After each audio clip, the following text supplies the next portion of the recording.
একটা ডিম আর একটা আলু দিয়ে আজকের পর্বে শেয়ার করব সবচেয়ে সহজ পদ্ধতিতে দারুণ স্বাদের একটি নাস্তার রেসিপি। আশা করি রেসিপিটি আপনাদের সবার ভালো লাগবে। ভালো লাগলে প্লিজ একটি লাইক দিতে ভুলবেন না, শেয়ার করবেন আর সেই সাথে চ্যানেলটিকে সাবস্ক্রাইব করে সাথেই থাকবেন। এখন চলে এলাম মূল রেসিপিতে, দেখে নেব পুরো রেসিপির প্রস্তুত প্রণালী। রেসিপিটি বানানোর জন্য আমি এখানে মিডিয়াম সাইজের একটা আলু নিয়েছি আর আলুগুলো এভাবে পাতলা পাতলা করে কেটে নিয়েছি। আপনারা চাইলে গ্রেটারের সাহায্যে গ্রেট করে নিতে পারেন।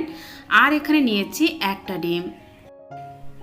এবার আমি এখানে প্রথমেই একটা ব্যাটার বানিয়ে নেব। তার জন্য আমি এখানে একটা মিক্সিং বোলে 3 টেবিল চামচ পরিমাণ কর্নফ্লাওয়ার দিয়ে দিচ্ছি। আপনারা কর্নফ্লাওয়ারের পরিবর্তে চালের গুঁড়ো ইউজ করতে পারেন। বেসন দিয়ে দিলাম 2 টেবিল চামচ পরিমাণ। স্বাদ মতো দিয়ে দিচ্ছি লবণ এবং খুবই সামান্য পরিমাণ দিয়ে দিলাম আদা রসুন বাটা। দিয়ে ভালো করে এটা মিক্স করে নিতে হবে। এবার অল্প অল্প জল দিয়ে এখানে একটা ব্যাটার বানিয়ে নেব। এখানে ব্যাটারটা কিন্তু একেবারে পাতলা করা যাবে না, মোটামুটি মিডিয়ামভাবে বানিয়ে নিতে হবে। তো এরকম হবে ব্যাটারটা, খুব বেশি পাতলা না আবার খুব বেশি ঘন না। এরপর আমি এখানে দিয়ে দিচ্ছি ডিম। আমি যে ডিম নিয়েছিলাম একটা, সেই ডিমটা দিয়ে দিচ্ছি।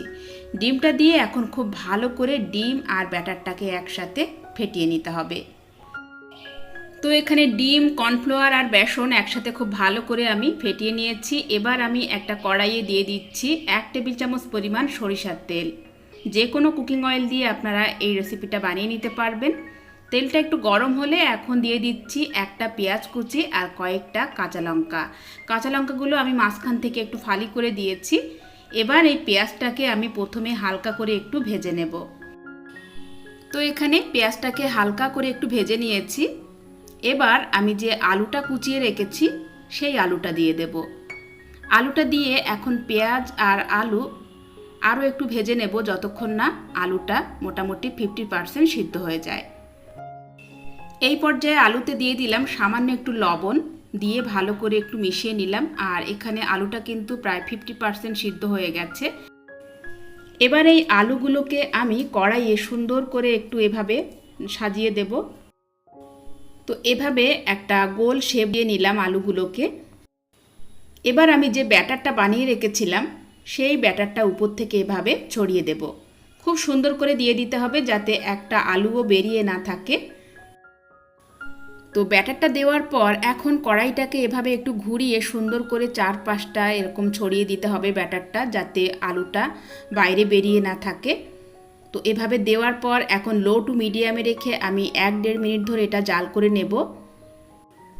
এবার আমি সাইড থেকে একটু তেল দিয়ে দিচ্ছি, এতে করে নাস্তাটা খেতে অনেক ক্রিস্পি হবে। তো তলাটা খুব ভালোভাবে ছেড়ে দিয়েছে। এখন আমি উপরে একটা প্লেট দিয়ে আমি এটা উল্টে নেব।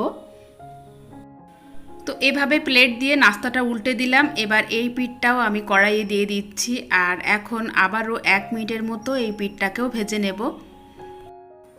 খুবই সিম্পল একটি নাস্তা, কিন্তু এটা খেতে অনেক টেস্টি আর খুবই সাধারণ 2-1টা উপকরণ দিয়েই আপনারা এটা বানিয়ে নিতে পারবেন।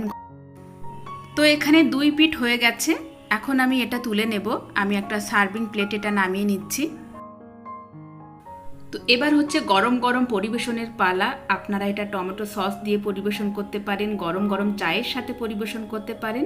আমি একটু কেটে দেখিয়ে দিচ্ছি। তো দেখলেন তো বন্ধুরা, একটা ডিম আর একটা আলু দিয়ে কত লোভনীয় স্বাদের একটি নাস্তা তৈরি হয়ে গেল। অবশ্যই আপনারা বাড়িতে ট্রাই করবেন। আর আজকের রেসিপিটা আপনাদের কেমন লেগেছে কমেন্টস করে জানাতে ভুলবেন না। আজকের মতো এখানেই বিদায় নিচ্ছি। সবাই ভালো থাকবেন। ফিরে আসছি আগামী পর্বে নতুন রেসিপি নিয়ে। আল্লাহ হাফেজ।